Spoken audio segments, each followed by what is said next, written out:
My first short-term rental was a condo in Steamboat Springs, and I was excited. I knew the market. I had done the underwriting. I felt great about it. And then a couple of years in, I found myself writing a check for a $117,000 project I had almost no control over.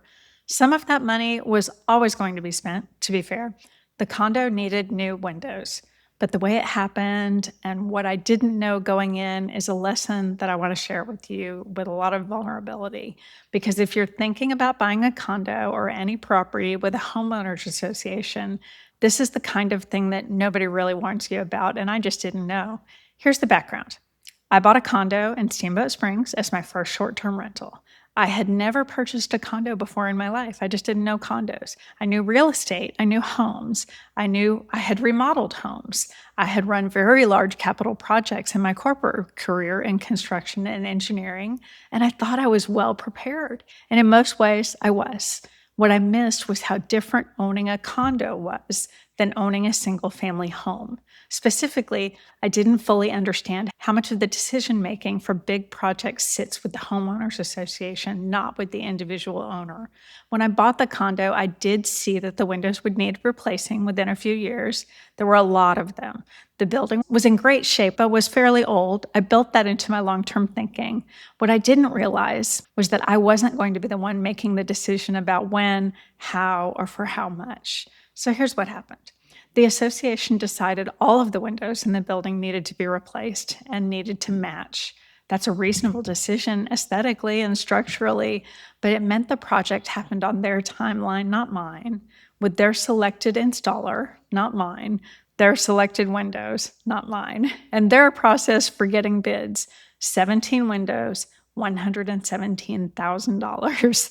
So here's where my background actually made this harder because I knew what a good capital project management looked like. I had run very large projects for a living, and I knew that getting only a couple of bids for a project on that size with the kind of specifications that they used might not produce the kind of pricing that I wanted it to produce. With the same scope of work, with my own contractor and my own materials in Texas, in my market, would have cost much less. So I just wasn't ready for it. This was a ski market in Colorado. I wasn't prepared. So I made a mistake. The windows themselves are beautiful. They needed to be replaced anyway, and the condo is more valuable, more energy efficient, and easier to manage now. So this isn't a story about a project that shouldn't have happened, and it's not a bad story. It's a story about a project that I should have known that I'd have less control over and underwrote with that in mind. Had I realized that, I would have had the budget literally sitting in the savings dedicated to that project and that property, and it wouldn't have hurt so much when it happened. That's the part worth learning from. So here are the 3 lessons that I want you to take from this if you're considering a property with a homeowners association, specifically a condo. 1, read the association financials before you buy because there might be some hints in there. Not just the monthly dues, the reserves, the upcoming projects, the recent special assessments, the minutes from recent board meetings. If there's deferred maintenance on big items like roofs, siding, or windows, you're going to pay for it. The question is when and how much.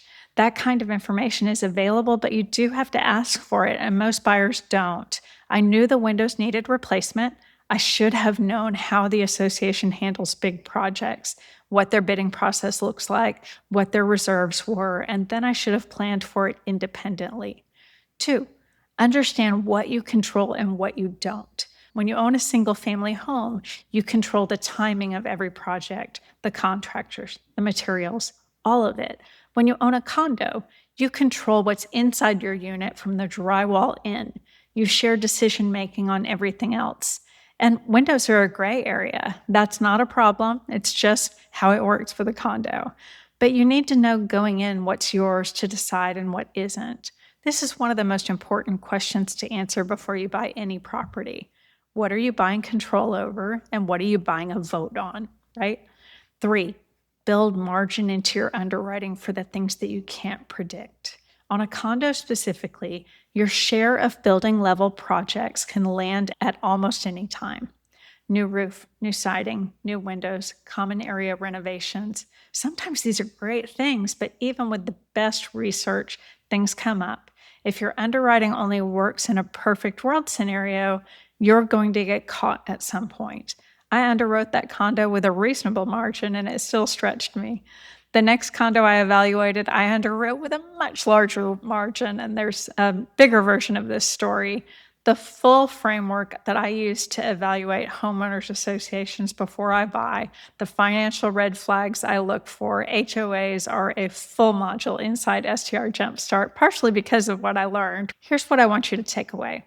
Real estate investing rewards the people who do the boring work up front, reading association documents, understanding the structure you're buying into, asking questions that other buyers skip because they're focused on the granite countertops and the view.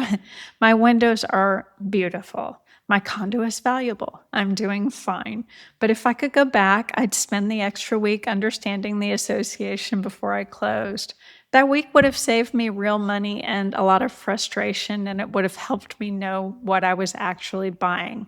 Now, let's be clear. I still would have purchased that condo, and I would not have gotten it for 1 penny less, by the way.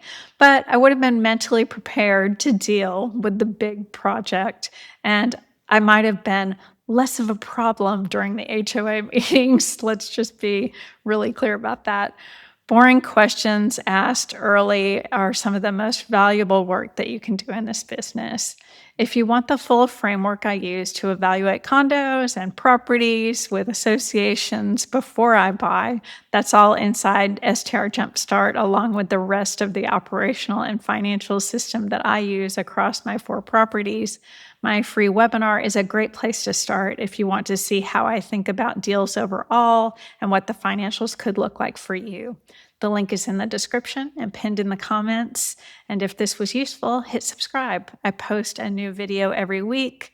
I'm new here, but I am sharing what I know. Thanks. See you soon.